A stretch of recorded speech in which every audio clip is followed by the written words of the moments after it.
চলে এসেছি ভারত সেরা লখনৌ বিরিয়ানিতে। এসে দেখতে পাচ্ছি কিন্তু হাঁড়ি অলরেডি কিন্তু খুলে গেছে। দেখুন, এই হচ্ছে তোমার তো একদম ওপরে কালারই নেই, মানে ফুড কালার ছাড়া বিরিয়ানি বলা যাবে।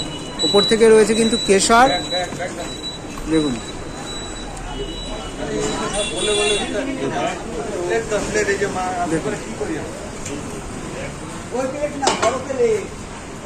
আর এবার যাবে ওপর থেকে কিন্তু ঘি। দেখুন, আর দেখুন লখনৌ বিরিয়ানি। দেখুন দেখুন